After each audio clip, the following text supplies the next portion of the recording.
اما بعد اعوذ باللہ من الشیطان الرجیم بسم اللہ الرحمن الرحیم۔ جناب صدر، لائق سب تکریم معزز مہمانان گرامی، واجب الاحترام اساتذہ کرام اور میرے ہم مکتب ساتھیوں، السلام علیکم۔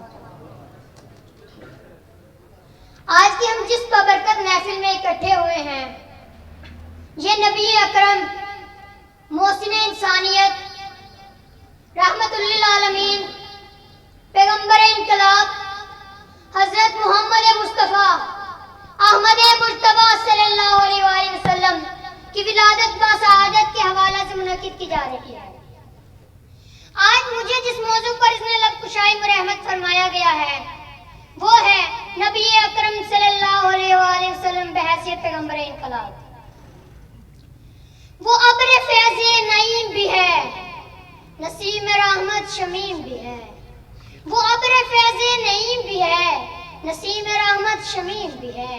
شفیق بھی ہے، خلیق بھی ہے، کریم بھی ہے، رحیم بھی ہے۔ وہ علم و عرفان کا ہے مدینہ، خزینہ راز اس کا سینہ۔ وہ علم و عرفان کا ہے مدینہ، خزینہ راز اس کا سینہ۔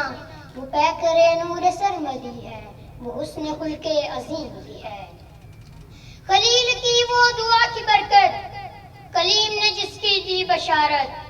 خلیل کی وہ دعا کی برکت، کلیم نے جس کی دی بشارت۔ وہ خاتم نعمت نبوت، ظہور لطف امین بھی ہے۔ جناب والا، تاریخ کے اوراق پر نظر ڈالیے۔ اس رحیم و شفیق ہستی کے دنیا میں آنے سے پہلے دنیا کے شب و روز پر نظر ڈالیے۔ محمد عربی صلی اللہ علیہ وآلہ وسلم کی آمد سے پہلے دنیا کی حالت کیا تھی؟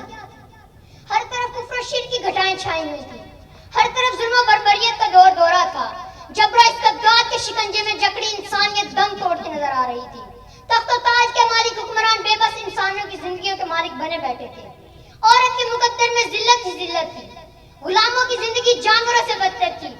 حوا کی بیٹی کی عصمت آدم کے بیٹوں کے ہاتھوں تار تار ہو رہی تھی۔ اندھیرا روشنی کو نکل چکا تھا، وحشت رحمت کو مٹا چکی تھی۔ تہذیب و تمدن منہ چھپاتے پھرتے تھے۔ شر خیر کی بے بسی پہ خندہ زن تھا، تاریکی اجالے کی بے بسی پہ خندہ زن تھی، جہالت علم کی بے بسی پہ خندہ زن تھا۔ جناب والا، میرے پیغمبر کے اس دنیا میں آنے سے پہلے تورات و انجیل کی تعلیمات تحریف کا شکار ہو چکی تھیں۔ جناب موسیٰ علیہ السلام اور جناب عیسیٰ علیہ السلام کے نام لیوا ان کی روحانی زندگیوں کو فراموش کر چکے تھے۔ یونان کا فلسفہ سکتے میں تھا، کنفیوشس اور مانی کی تعلیمات دم بخود تھیں۔ ویدانت اور بدھ مت کے تصورات اور منو شاستر کے نکات سر پر گربان تھے۔ جسٹینین اور سولن کا قانون بے بس تھا۔ کسی طرف کوئی روشنی نہ تھی، کوئی چراغ نہ تھا جو اندھیرے کا مقابلہ کرتا، کوئی روزن نہ تھا جو کسی طرف کھلتا ہو، کوئی جگنو نہ تھا جو چمکتا ہو، کوئی پگڈنڈی نہ تھی جو راہ ہدایت کے لیے نکلتی ہو۔ عرب تھا تو گمراہی کے صحراؤں میں مقید، ہندوستان تھا تو مندروں کی بھول بھلائیوں میں گم، بابل اور نینوا تھے تو توہمات کے شکنجے میں جکڑے۔ یونان اور چین میں تہذیب کی شمع گل ہو چکی تھی۔ روم و ایران کی طاقتوں کے شیش محلوں میں زندگی کے زخموں سے تعفن اٹھ رہا تھا۔ جناب والا، یہ تھے وہ حالات جن میں میرے اور آپ کے محبوب رسول الثقلین خاتم النبیین دنیا کی عظیم ترین تبدیلی کا پیغام لے کے تنہ تنہا اٹھتے ہیں۔ ایسے مایوس کن حالات میں کوئی اور ہوتا تو شاید بدی کی قوتوں کے آگے سر تسلیم خم کر دیتا، یا شاید زندگی سے بھاگ اٹھتا۔ دنیا میں ایسے نیک اور حساس لوگ بکثرت پائے گئے ہیں جنہوں نے بدی سے نفرت کی، مگر وہ بدی کا مقابلہ کرنے کے لیے تیار نہ ہو سکے اور اپنی جان کی سلامتی کے لیے تمدن سے کنارہ کش ہو کر غاروں میں جا پناہ گزین ہوئے اور جوگی اور راہ بن گئے۔ مگر آپ صلی اللہ علیہ وسلم نے انسانیت کی نیا کو طوفانی موجوں میں ہچکولے کھاتے چھوڑ کر اپنی جان کی فکر نہیں کی، بلکہ بدی کی ہلاکت انگیز گردابوں سے لڑ کر ساری اولاد آدم کے لیے نجات کا راستہ کھولا۔ تمدن کی کشتی کی پتوار سنبھالی اور اسے ساحل مراد کی طرف رواں کیا۔ آپ صلی اللہ علیہ وسلم نے دنیا کی تنگیوں میں گھری انسانیت کو دین کی وسعت عطا کی، لوگوں کو خوفناک تمدنی قفس سے نکال کر آزاد فضاؤں میں اڑان کا موقع دیا۔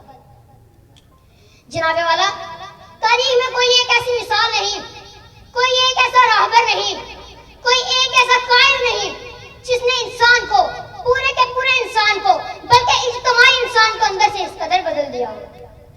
حضور صلی اللہ علیہ وآلہ وسلم کا اصل کارنامہ یہ ہے کہ آپ صلی اللہ علیہ وآلہ وسلم نے ساری اولاد آدم کے لیے کو اندر سے بدل کے رکھ دیا۔ ذہن بدل گئے، خیالات کی رو بدل گئی، نگاہ کا زاویہ بدل گیا، عادات و اطوار بدل گئے، رسوم و رواج بدل گئے، دستور و قانون بدل گئے، ایک ایک ادارے، ایک ایک شعبے کی کایا پلٹ گئی۔ اس پوری کی پوری تبدیلی میں جس کا دائرہ ہمہ اور ہمہ جہت تھا کہ ایک سرے سے دوسرے سرے تک خیر و فلاح کے علاوہ کچھ نہیں ملتا، کسی گوشے میں شر نہیں، کسی کونے میں فساد نہیں، کسی جانب بگاڑ نہیں۔ در حقیقت اس محسن انسانیت صلی اللہ علیہ وآلہ وسلم کے ہاتھوں انسانیت کو نشاط ثانیہ حاصل ہوئی، اور حضور صلی اللہ علیہ وآلہ وسلم نے نظام حق کی صبح درخشاں سے مطلع تہذیب کو روشن کر کے وہ انقلاب برپا کیا جس کی مثال پوری انسانی تاریخ میں ایک نہیں ہوئی تھی۔ والسلام۔